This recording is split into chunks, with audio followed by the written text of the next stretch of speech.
नमस्कार, आप देख रहे हैं देश रोजाना और मैं हूं बेनजीर हाशमी। दिन भर की सुर्खियों के साथ बात करेंगे हरियाणा की कुछ खास खबरों की। विपक्षी गठबंधन इंडिया की अगली बैठक मुंबई में 31 अगस्त और 1 सितंबर को हो सकती है। सऊदी अरब के लिए जद्दा में अजीत डोभाल ने यूक्रेन शांति वार्ता में की मेजबानी। पाकिस्तान लाहौर इमरान खान की गिरफ्तारी, इस्लामाबाद के लिए निकली पुलिस। भाजपा ने कपिल मिश्रा को बनाया दिल्ली प्रदेश संगठन का उपाध्यक्ष। IRCTC घोटाला, राउज एवेन्यू कोर्ट में 22 अगस्त से आरोप तय करने पर शुरू होगी बहस। दिल्ली से रांची आ रही इंडिगो फ्लाइट दिल्ली वापस लौटी, तकनीकी समस्या बनी वजह, 180 यात्री थे सवार। दिल्ली बदरपुर इलाके में बदमाशों ने महिलाओं को बेरहमी से पीटा, 9 लोगों की हुई गिरफ्तारी। मणिपुर के विष्णुपुर में फिर भड़की हिंसा, मैतेई समुदाय के 3 लोगों की हुई हत्या, कमांडो को लगी गोली, हालात नाजुक। हाथरस में बड़ा सड़क हादसा, ट्रैक्टर ट्रॉली और डंपर की टक्कर में 5 लोगों की हुई मौत, कई घायल। उड़ीसा पहुंचे गृह मंत्री अमित शाह, नवीन पटनायक अमित शाह बैठे एक ही मंच पर। उड़ीसा से दिल्ली तक राजनीतिक हलचल तेज। थाईलैंड में हुआ ट्रेन हादसा, 8 लोगों की मौत, 4 घायल। जयपुर हेरिटेज मेयर के घर पर ACB की रेड, मिला 40 लाख का कैश, पति 2 लाख रिश्वत लेते हुए पकड़ा गया। ट्रंप राष्ट्रपति बने तो नाटो से बाहर हो जाएगा अमेरिका, US के पूर्व NSA बोले। डोनाल्ड ट्रंप के अपना कोई विचार नहीं।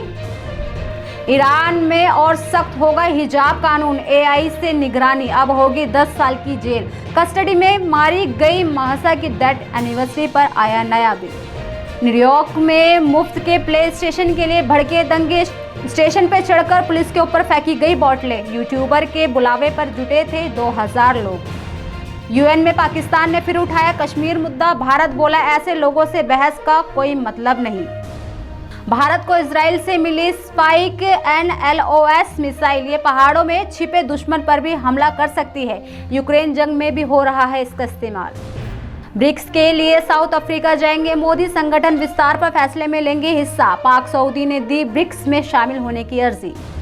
आज चंद्रमा के ऑर्बिट में पहुंचा चंद्रयान 3, 1 अगस्त को पृथ्वी के ऑर्बिट से चांद की तरफ निकला था। 23 अगस्त तक होगी लैंडिंग।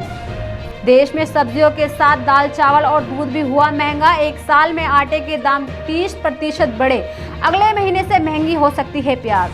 अमित शाह ने सहारा रिफंड की पहली किस्त जारी की, 112 डिपॉजिटर के अकाउंट में 11,20,000 की राशि ट्रांसफर की गई। मनी लॉन्ड्रिंग केस में यस बैंक फाउंडर की जमानत याचिका खारिज, SC ने कहा राणा कपूर के मामले ने पूरे बैंकिंग सिस्टम को हिलाकर रख दिया है। तो ये थी दिन भर की कुछ खास खबरें। अब बात करेंगे हरियाणा की कुछ खास खबरों की। हरियाणा के नूंह मेवात में हिंसा के बाद फरीदाबाद में पुलिस प्रशासन पूरी तरीके से अलर्ट मोड पर है। जुम्मे की नमाज के दिन फरीदाबाद पुलिस कमिश्नर विकास कुमार अरोड़ा द्वारा फ्लैग मार्च निकालते हुए पूरे इलाके का जायजा लिया गया। इस मौके पर मीडिया से बातचीत करते हुए पुलिस कमिश्नर विकास अरोड़ा ने बताया कि फरीदाबाद शांति प्रिय शहर है, ऐसे में सभी लोग यहाँ भाईचारे के साथ रहते हैं और जो भी शहर में छूट-फूट घटनाएं हुई हैं उन पर भी समय रहते पुलिस ने काबू कर लिया है। जुम्मे का दिन है तो आज पूरा एक तो सारी पुलिस भी हमारी बाहर है और साथ में फरीदाबाद में बिल्कुल अमन शांति है। और फरीदाबाद हमेशा से ही बिल्कुल बड़ा धार्मिक सौहार्द के लिए जाना जाता है। यहाँ के सब कम्युनिटी के लोग आपस में मिलजुल के रहते हैं और अभी भी कोई ऐसी बड़ी घटना नहीं हुई है। जो छुटपुट घटनाएं हुई हैं उसके बारे में बताना चाहता हूँ कि किसी एक पर्टिकुलर समुदाय के घर के ऊपर कोई तोड़फोड़ कर दी या मस्जिद के पास कुछ फेंक दिया, इस टाइप के कुछ 1-2 इंसिडेंट हुए हैं, लेकिन उसमें हमने बंदे पकड़ लिए हैं। तो उसमें जो हमने लोग पकड़े वो बिल्कुल यंग बच्चे हैं, यूथ हैं, जो कि हमने पकड़े हैं और उन्होंने जोश जोश में कर दिया। उनके पेरेंट्स आ रहे हैं और बड़ा दुखी फील कर रहे हैं कि हमारे यूथ मिसगाइडेड हो गए और ये हो गए। यहाँ पे मैं सारे फरीदाबाद के मौजूद आदमी और जो भी पेरेंट्स हैं उनसे अपील करना चाहता हूँ कि ये बड़ा सख्त सेक्शन है, मतलब जो कानून है इस बारे में, जो धार्मिक उन्माद फैलाने वाले बड़े सख्त सेक्शन है। तो इसके बारे में बिल्कुल भी अपने बच्चों को समझाएं कि इस तरह के कहीं से भी मिसगाइड ना हो, क्योंकि इनमें कईयों में 14-14 साल की सज़ा का प्रावधान है। और पुलिस ऐसा नहीं है कि पुलिस ने तो हर केस ट्रेस करना ही है, ये सारे केस ट्रेस होंगे भी। जितने भी लड़के आए थे वो सारे के सारे अरेस्ट होंगे। उसके बाद ना प्राइवेट नौकरी मिलती है, ना कोई पब्लिक नौकरी मिलती है। कहीं भी जाता है उसमें पुलिस वेरिफिकेशन में भी दिक्कत आती है। अभी मेरे पास ऑफिस में एक बंदा आया हुआ था, वो कह रहा था सर यंग था तब मेरे से बड़ी दिक्कत हो गई थी, कोई गलती हो गई थी, अब मेरे को बहुत पछता रहा हूँ, ऐसा नहीं करना चाहिए था। तो ऐसा माहौल ना बने यंग बच्चों के साथ, तो उसके लिए मैं सबसे अपील करता हूँ कि अपने बच्चों को समझाएं, इस मामले में ऐसे काम में इंडल्ज बिल्कुल भी ना हो। और फरीदाबाद हमेशा से शांत रहा है, सारी कम्युनिटियाँ मिलजुल के काम करती हैं, तो उसी तरह से काम करेंगी। और मैं फरीदाबाद की जनता को एश्योर करता हूँ कि यहाँ पे बिल्कुल अमन चैन रहेगा। जुम्मे की नमाज भी है आज, तो उसकी व्यवस्था किस तरीके से बनाई गई है? जुम्मे की नमाज में हमने सारी लगभग ख़त्म ही हो गई अब तो, और सारे हर जगह हमारी जहाँ पे भी वल्नरेबल जितनी भी पोजीशन थी वहाँ पे सब जगह पूरी ड्यूटियाँ लगाई थी। मैं और डीसी साहब और बाकी सारे हमारे डीसीपी वगैरह सब बाहर हैं, और पूरा अच्छी तरह अमन शांति है।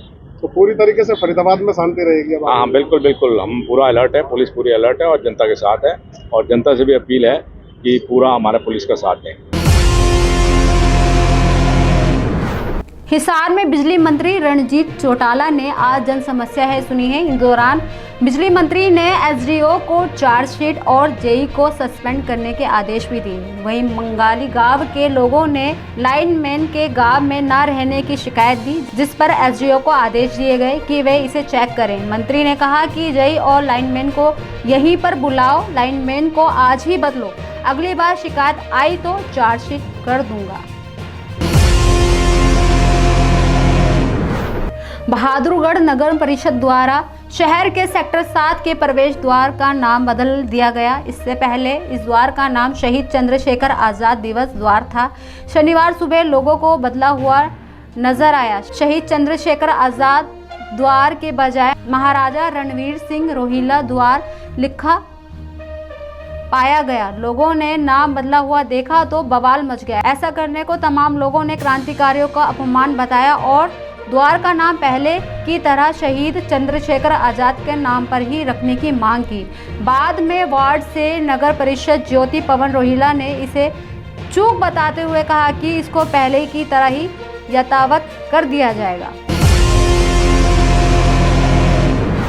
सोनीपत में प्याऊ मनियारी में दिल्ली के नरेला रोड स्थित प्लास्टिक दाना बनाने की फैक्ट्री में आज सुबह भीषण आग लग गई।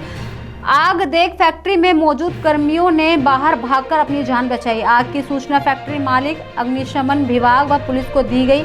सूचना के बाद पहुंची अग्निशमन विभाग की टीम ने आग पर काबू पाने का प्रयास किया। अग्निशमन विभाग की 20 गाड़ियां आग पर काबू पाने के लिए पहुंची। आम आदमी पर महंगाई की मार लगातार पड़ रही है। टमाटर, जीरा के दाम बढ़ने से रसोई का जायका बिगड़ गया। सब्जियों के बाद अब मसालों की कीमतों में भी तेजी आ गई है। तेल, हल्दी, दाल के रेट तेजी से बढ़ रहे हैं। मसालों में सबसे अधिक जीरे की कीमत में तेजी आई है। एक महीने की बात करें तो जीरा 250 रुपये महंगा हो गया है। एक माह पहले जीरा 500 रुपये किलो था, लेकिन अब 750 रुपये किलो पहुंच चुका है। वहीं टमाटर 210 रुपये किलो बिक रहा है। बारिश के बाद महंगाई ने जो अंगड़ाई ली है, इससे गरीब से मध्यम वर्ग के परिवारों का स्वाद और बजट बिगड़ चुका है। हरियाणा के रोहतक के अंवल गांव में शुक्रवार रात करीब 10 से 11 बजे के बीच असामाजिक तत्वों द्वारा मस्जिद के अंदर पथराव की सूचना पाकर एएसपी मेघा भूषण मौके पर पहुंची और मौलवी के परिवार को सुरक्षा दी। देर रात तक कलानौर थाना पुलिस जांच में जुटी रही। हरियाणा विधानसभा का मानसून सत्र को कैबिनेट ने मंजूरी दे दी है, जो 25 अगस्त से शुरू होगा। इसकी अवधि कितनी होगी, इसका विधिवत निर्णय हरियाणा विधानसभा की बिजनेस एडवाइजरी कमेटी की बैठक में लिया जाएगा। हालांकि इस बार सत्र की अवधि 3 दिन रहने की उम्मीद है। इस बार विधानसभा के मानसून सत्र के हंगामेदार होने के आसार है। नो हिंसा और मोनोमानेसर के मुद्दे पर विपक्ष पूरी तरह से सरकार पर हमलावर रहेगा। प्रदेश की कानून व्यवस्था को विपक्ष बड़ा मुद्दा बनाने की कोशिश में है। इसके अलावा सोशल मीडिया पर चले भड़काऊ पोस्टरों पर रोक न लगने के और बाढ़ के बाद बने हालातों को भी संसद में उठाया जा सकता है। नारनौल शहर में धारा 144 के चलते मस्जिदों में नमाज अदा नहीं की गई। सभी ने अपने घरों में नमाज अदा की। पुलिस ने शहर में फ्लैग मार्च भी निकाला। इसके नेतृत्व में पुलिस अधीक्षक विक्रांत भूषण ने किया। शुक्रवार को मुस्लिम समुदाय का कोई भी व्यक्ति सुबह के समय नमाज अदा करने नहीं आया। सभी ने अपने घर में नमाज अदा की। तो ये थी अभी तक की कुछ खास खबरें। कल फिर होगी मुलाकात ऐसी ही कुछ खबरों के साथ। तब तक के लिए बने रहिए हमारे साथ और देखते रहिए देश रोजाना। नमस्कार। हमारे साथ जुड़े रहने के लिए देखते रहिए देश रोजाना का यूट्यूब चैनल सब्सक्राइब कीजिए। साथ ही देश रोजाना की खबरें सबसे पहले देखने के लिए प्रेस कीजिए बेल आइकन।